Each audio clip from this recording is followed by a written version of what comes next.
This is the multi-voice text-to-speech podfic reading of Idita-Ruff by R33sesPieces, composed by BurningAurora. Sirius is bored. He and Remus had gone to the farmer's market this morning, where he selected the most obnoxious bouquet he could find. Roses and anemones and eucalyptus so high and rounded obscured his vision and turned Mooney's ears bright pink when he offered it with a flourish. Then they came home and Sirius made a rich, hearty beef stew to drive the lingering January chill from his loves. Or, maybe his own, non-superheated werewolf, toes. Now they're sitting in the lounge, Sirius's feet in Remus's lap as Remus reads a Muggle magazine, and he's not paying any attention to Sirius at all. He lets out a low sigh, and Remus ignores him. He wiggles his feet, the ball of one creeping toward the apex of Mooney's crotch, ready to tease him into hardness so he'll put aside his stupid shiny booklet and fuck Sirius senseless. But no, Mooney catches his foot before it can so much as brush against his cock, his eyes never straying from the page even as a smile tugs at his lips. Sirius throws himself off the Chesterfield with a grunt and circles behind Remus, peering over his shoulder to see what's so bloody interesting. It's a nature magazine, with an aerial photo of a lone sled pulled behind a dog team across a thick expanse of snow. On the opposite page, a Muggle clad in layers upon layers of clothing, lashes and brows iced over with frost, laughs as a dog licks their cheek. Running the Iditarod Trail, Last Great Race on Earth reads the headline. Sirius skims the article, 1,000 miles, harsh terrain, 1 out of 5 mushers scratch, and huffs. I could do that. Remus hums, still engrossed in his article. Sirius nods toward the magazine. I could run that. That race. Remus tilts his head and his brows furrow as Sirius's words finally sink in. Oh. Absolutely. Sirius is certain of it. As a musher. Remus clarifies. No, obviously not as a musher. As Padfoot. Honestly. What else would he mean? Remus laughs so hard he wheezes. Baby, I love you more than anything, and I of all people know you can do the impossible. But you could not run a 1,000-mile race as a dog. Could too. Sirius is incensed. I became an animagius at 15 with no mentor. I torment a werewolf as a hobby. Death himself cannot hide from me. Remus raises an eyebrow. You and James worked on the animagius transformation together, and don't act like Minnie wasn't leaving the two of you hints when you got stuck. Death himself can't hide from you in one very specific location in Scotland, and once again, the Marauders map was a group project. Remus rests a long finger under Sirius's jaw and leans up until their mouths are a breath apart, a smile crinkling the corners of his warm brown eyes. And the werewolf, who is also your husband, finds the torment hopelessly endearing. Sirius's eyelashes flutter shut as Remus places a chaste kiss on his lips. He sits back in his seat to read, and Sirius snatches the magazine out of his hand. I'll prove it to you. Friendly wager. You can't run a sled dog race by yourself, love. Of course I won't. You'll come with me. Sirius throws himself across his husband's lap and looks up at him with his very best puppy dog eyes. You have to qualify by completing other races, Pads. They don't just let you sign up. Remus has on his stern, professory face, which means he's trying to hide that this is working. We'll confund them. Charm the sled featherlight and conjure some pretend dogs to run with me. They'll never know. The moon, Remus says weakly. Sirius taps the dates in the kicker of the article. Nope. No full. Free and clear. Sirius. The facade is crumbling, and Remus is going to cave. Sirius just knows it. It'll be fun, Mooney. An adventure or a holiday. Sirius has a brilliant idea. A second honeymoon. Remus snorts. Okay, that one may have been a stretch. Please, moonshine. Sirius wheedles. For me. Oh, Jesus Christ, fine, you absolute nuisance. Sirius grins. If Mooney is using Muggle swears, Sirius is really getting his way. An evil smirk moves across Remus's face, and he pulls Sirius in for a quick kiss. The dogs have to sleep outside, you know. It'll be nice to have a couple nights respite from your snoring. Sirius scoffs in offense. I do not snore. Remus raises his eyebrows and goes back to his article without a word. It's the first Saturday in March, and the pair are hiding around the back of a dog truck. Because they have a dog truck now. Sirius is for sure keeping this thing when all this is over. It fulfills a dream he didn't even know he had until it came true. A whole truck. Full of dogs. Fun little role reversal we have here. Remus smirks as he cinches a harness over Sirius's ribs. They've practiced this a dozen times, and it's easiest when Sirius transforms with the harness in place. It transfigures with his body anyway, and when Remus tries to lean over him to put it on when he's already in Padfoot form, he tends to get a bit sniffy. Remus clips a collar around Sirius's neck and grins wickedly. You know, love, if you wanted to switch roles, you could have just asked. No need to go through all this trouble. Oh haha. Sirius gives a false laugh as he sticks his fingers through the nearest kennel door. James helped them figure out how to do some reverse transfiguration. The standard spell changes dogs into dustbins, not the other way round, so they have 13 other dogs. They're not the most brilliant team on the trail, what with having rubbish for brains, but they're friendly and utterly devoted to Sirius. You say that like I haven't been your brat since we were 17. Too true. Remus smiles into his kiss. Now help me with these mutts so we aren't late for the ceremonial start. 30 minutes later, Padfoot sits proudly at the lead of his team.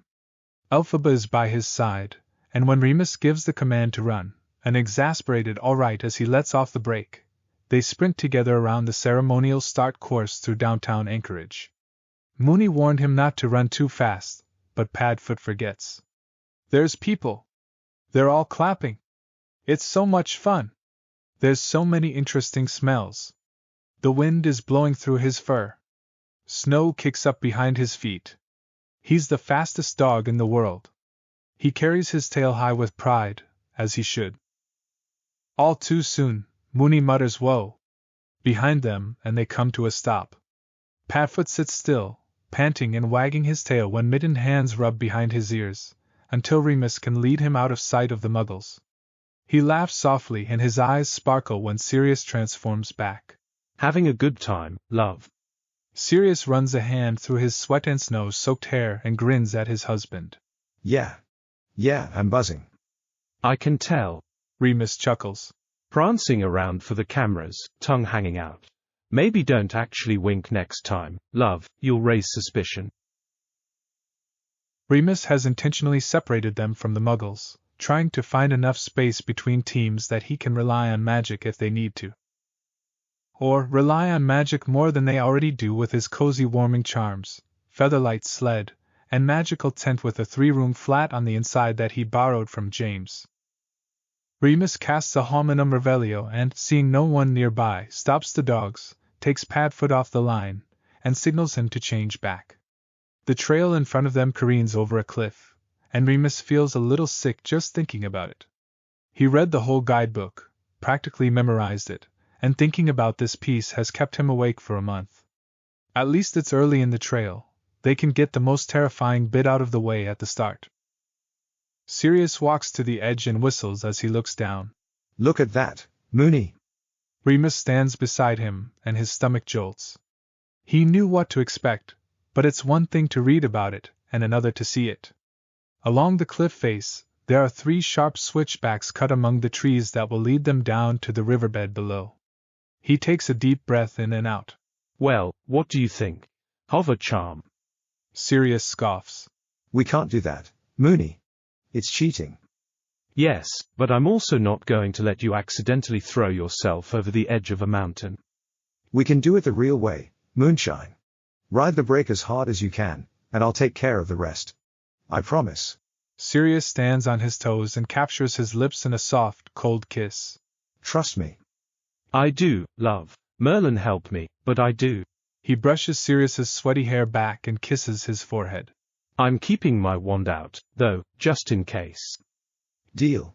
Sirius grins, and a moment later a huge black dog lopes off to take his lead position. Remus clips Padfoot back in place, frees the sled, and holds onto the bar in front of him with white knuckles. Padfoot yips with joy as the front of the team disappears over the ledge. Remus presses the brake as hard as he can, losing a fight against gravity and the enthusiasm of 13 former rubbish bins and 1 very enthusiastic animagus. They hurtle down the first step, and Remus has to remind himself to keep his eyes open and his wand held tight. The dogs round the first bend and the sled swings behind them, tipping onto one runner as it whips 180 degrees. The next bit is just as steep. Remus focuses on keeping their sled in the rut cut by the teams ahead of them. The dogs turn again and disappear over the last ridge. Remus's stomach is in his throat as he leans hard to the right to hug himself as close to the wall as he can get, and prays to every god he's ever heard of they make it out of this. Then the sled levels out and comes to a stop. His heartbeat hammers in his ears and his sharp pants echo through the frigid air around them as Remus stands frozen in place. Then there's a blur of fur and long black hair and a whoop, and Sirius has wiggled himself free of the dog team. He races to the sled and cups Remus's jaw in his hands. We did it, Mooney. He kisses Remus passionately, an ecstatic press of their lips and teeth and tongues for just a moment before he pulls back and grips Remus's biceps. What a rush. He looks beautiful, eyes alight, skin flushed pink with excitement and cold, snowflakes blending with the flecks of gray in his hair. Godric, Remus is so in love with him. Loves him so much he feels like his heart will explode, so much he'll follow him to the literal ends of the earth on an impulsive whim and a tidal wave of overconfidence. He's ridiculous and insane and utterly, undeniably perfect. This entire thing was worth it, just to see his expression as he throws his arms wide and howls his adrenaline at the sky, face full of open, unencumbered joy. Remus unsticks himself from the sled and throws his arms around his husband, squeezing him tight and snogging him senseless in the bitter Alaskan cold. Padfoot lies on his back next to Remus's knees as Remus traps his feet in bright red booties. His tail swishes happily through the snow, and he offers each paw in turn when Remus moves from one to the next. They're on their way out after a 24-hour rest, and it's the best Remus has felt in days. Another musher, a veteran who Remus thinks is named Mickey Little, stops and watches over his shoulder as he fastens the third Velcro strap closed. You know, I've been doing this for 10 years, Mickey remarks. And I have never seen a dog behave so well when getting booties put on. You'd think he was human. Padfoot wags even harder, wiggling his whole body as his tail kicks up snow. Remus laughs and looks at the veteran. Yeah, he's a clever one. Almost too clever, sometimes. Has a bit of an attitude. Likes to talk back. Padfoot growls softly and aims to take a nip of Remus's glove while the other man laughs. Oh, I have several of those. They're often my favorites. The clever ones make the best leaders. They're more fun with a little attitude. Remus grunts a response while he finishes the last booty and sits back on his heels. Padfoot watches the other musher with interest, tongue lolling out of his mouth as Remus scratches beneath his chin and down his chest. The other man squats down at Remus's side. Mind if I pet him? Remus looks around. Is that allowed? Can other mushers touch his dogs? He looks around and doesn't see any race officials, but before he can even nod his assent, Padfoot shoves his head under the man's thick glove. Oh, what a good boy. Such a good dog, aren't you? The musher coos. So clever and handsome. The best boy. Good dog. Padfoot wriggles under his hand and pants up at him, delighted with the attention, until the musher gives Padfoot a final pat on the head and walks away. He and Remus both watch him go, Padfoot with a whine and Remus with a brow arched at the prominent erection between Padfoot's hind legs. Once he's out of earshot, Remus lets out a snicker. It's nice to know, good boy, really does it for you in doggy form, too. Padfoot stands with a humph and raises his leg to pee on Remus's boot, then walks to the front of the team to take his spot by Elphaba. It's their 6th night on the trail, and Padfoot misses his person. They run so much, and Padfoot loves it. He and Ellie lead the team, up and down and over tussocks and ice. Remus is behind him, ages away on the sled, behind Morrigan and Calypso and all the others where Padfoot has to listen close to hear his voice. He looks over his shoulder a lot to make sure he's still there, and thinks Padfoot is being a good dog. He is. Remus thinks he's the best dog. Padfoot is proud of himself and his team. But he misses Remus. Remus is busy on the trail, and he doesn't have time to curl up with Padfoot like he would at home. Padfoot and the dogs bed down on straw and rest, while Remus runs around to get them food and water and make sure their feet feel good. He looks tired. Exhausted even. Padfoot knows the moon is pulling at Remus's bones, can sense the canine coming closer to the surface. And it's cold here. Padfoot likes the cold at home. He has lots of thick fur to keep him warm, and he loves to sniff about in the fields on winter walks around James and Lily's cottage. But the cold here is dry and sharp, and it makes his nose hurt in a way it doesn't at home. Padfoot lays his head on his paws and sighs when Remus walks past, watching him with doleful eyes. Remus stops to scritch his ears, then finishes caring for the others. Then he pulls the big bag out of the sled, the one that means he's going to set up the tent, and Padfoot has an idea. He waits until the Potter's tent is pitched. Of course the Potter family loved to camp when James was young, then quickly transforms into Sirius and lets himself off the line. He considers the best way to present himself, and changes back into Padfoot to whine outside the tent flap. It unzips and a wave of warm air, the smell of tea, and a curly head of golden hair pop out. Remus smiles at him, and Padfoot's tail thumps against the snow. He loves him so much. Hi, Pads. You cold? Padfoot whines again. You have fur and a jacket, buddy. You'll be fine. Padfoot sneezes, maybe a bit exaggerated, but Remus seems to get the idea. You want inside? Padfoot yips a happy assent and moves toward the opening. Ah, that's against the rules and you know it. No dogs inside. Padfoot growls softly, and Remus's laugh dances in his eyes. This was your idea, you ridiculous sausage. You're the one who insists on following the Muggle rules. Padfoot disappears and Sirius crouches in his place. Mooney, He whines. can't I just come inside this one time? We both know you're questionable on rule enforcement. Remus rolls his eyes and fights down a smile. If I was going to break rules, I probably would have started when I thought we were going to plunge to our deaths on the Happy River steps. You wouldn't have. Sirius gasps. I'm even more proud of that accomplishment than the record high number of detentions James and I had in 6th year. The Pruitts combined couldn't touch us. You would take that away from me. Of course not now, given it's over and we survived. But at the time, Merlin, yes. Sirius wrinkles his nose. Well, if you're going to be a swot about it, can you at least give me a warming charm? My nose is cold.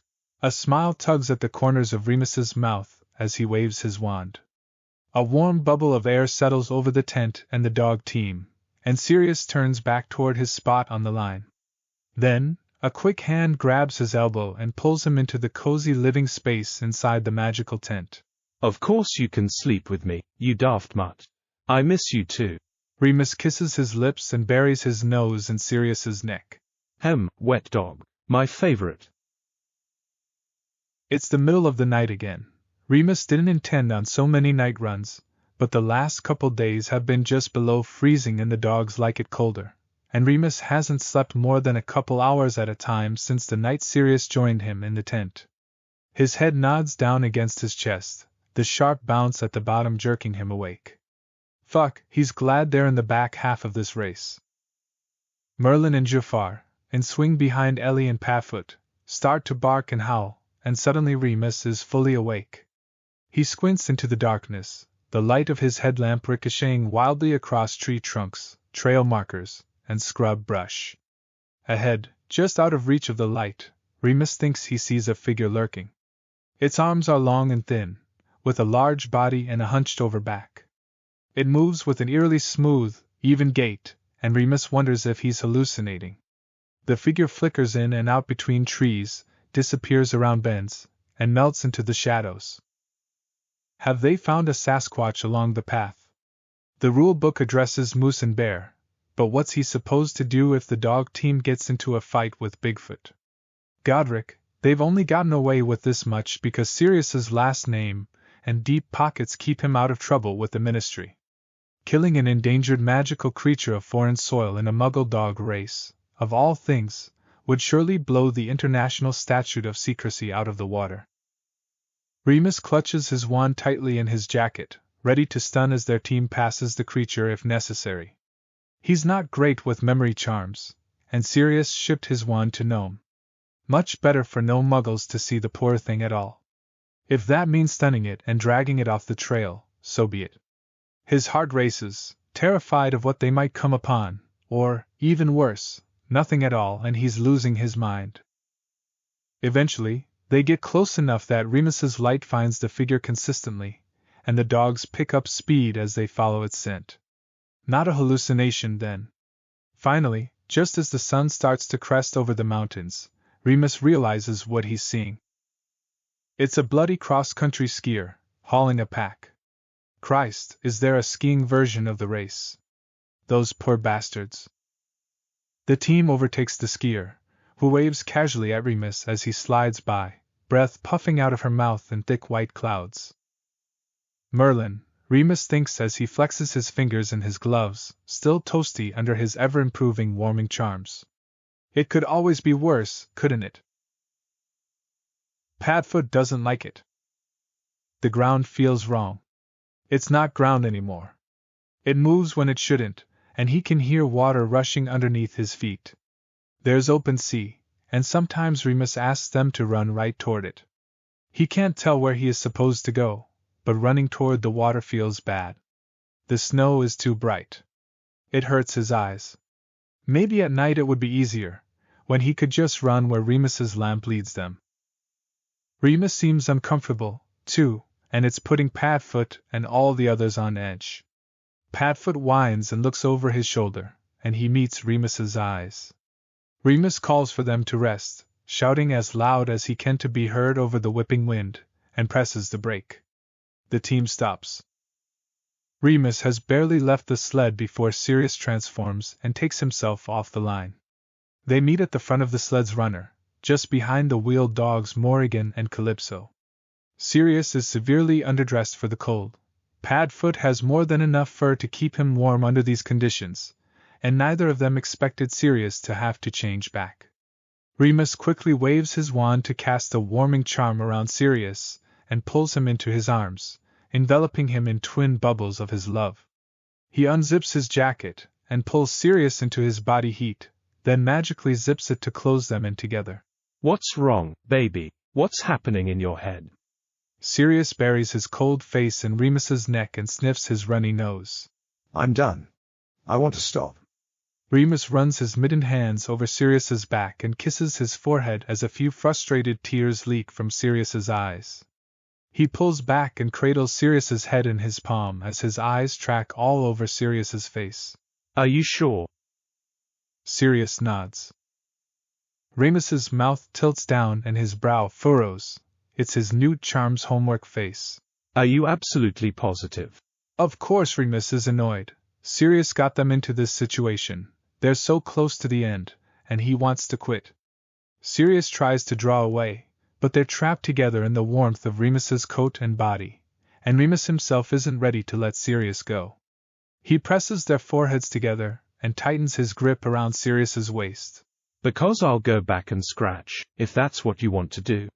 I won't be disappointed in the least. I'm so incredibly proud of you, Sirius. You've worked so hard and done so much more than should be possible.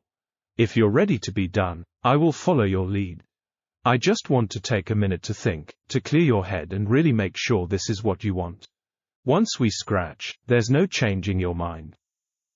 Sirius closes his eyes and tries to block out the howling wind and tiny ice particles shredding his cheeks. He could do it. He was sure of it when they started. He even thinks they probably could now. But fuck if he isn't miserable. Is it really worth it, just to say they finished? They had no right to make it this far, really. They didn't do any training and trick their way in with magic, telling themselves it just evened the playing field to make up for their lack of experience. He'd been an arrogant sod to even attempt it, and his beloved Mooney was selfless enough to tag along and protect him from his more dangerous impulses.